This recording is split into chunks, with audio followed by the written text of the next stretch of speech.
Welcome to Why Game of Thrones Sucks. Season 1, Episode 9, Baelor. It opens with Varys, who visits Ned in the dungeon again. Says he could free Ned, but he won't, because it's not what's best for the Empire. Tells Ned that he could get mercy if he'll just tell everyone he lied and that Joffrey is the real king. Ned says he won't give up his honor. It's a whole death before dishonor deal, and I gotta say, if it was me, I'm asking exactly how much dishonor are we talking about, because I could handle a lot. But Ned's gonna stand firm. Goes to Catelyn, who's bargaining with Walder Frey so Robb can get his army across the Twins. The whole scene is basically set up to make Walder Frey look like a reprehensible douchebag with no redeeming qualities, and they nailed it. That's exactly what it did.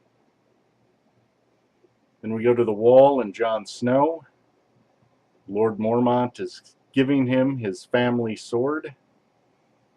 Jon still can't manage to crack a smile or show an emotion aside from grim brooding. So, I might have kept the sword.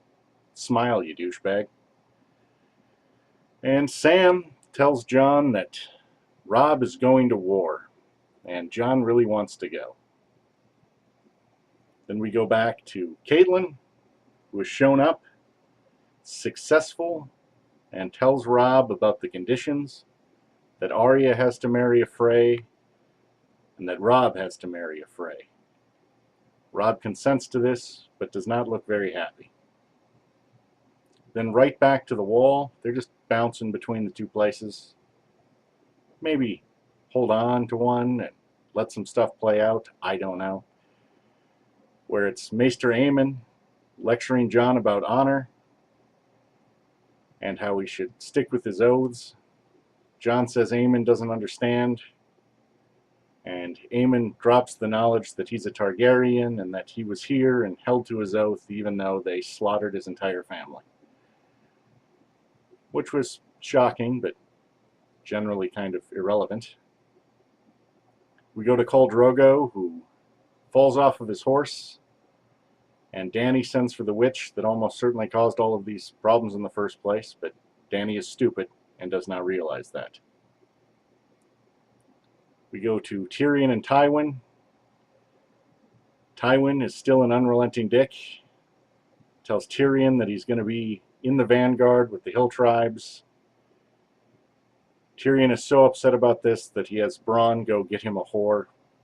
And that's when we meet Shae.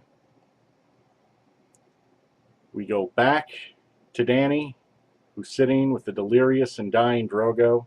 I'm glad he's dead. Or dying, rather. I hate all of the Dothraki.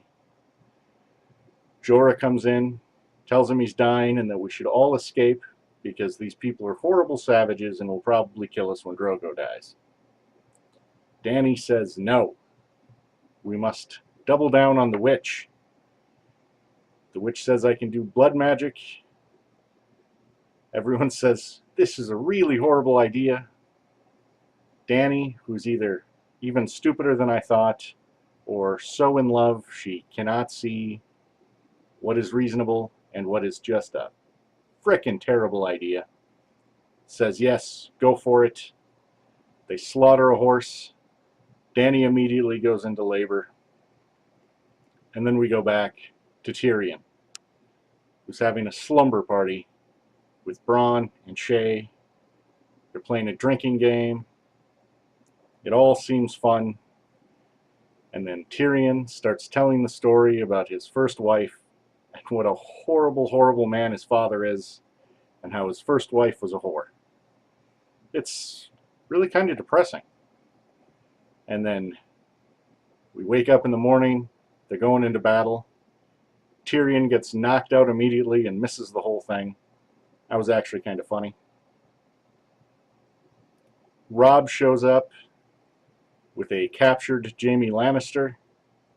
He tricked them all, and Robb is still sad that the war isn't over and gives a morale-crushing speech It was really kind of the opposite of what a general should be doing, but he's Caitlyn's son, so I expect him to be depressing and stupid.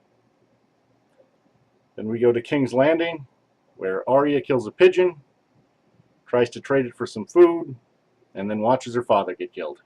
Roll credits. Well, there's a little more than just watching her father get killed, I guess. Sansa was there, Joffrey was there, Ned begged for mercy. Joffrey was a horrible man, didn't grant it, and had Sir Ilan Payne just cut off his head in front of his daughters. What a man. All in all, as far as Game of Thrones episodes go, this one wasn't terrible. It might be the best one of the first season. So that's good. But most of the characters were still irritating.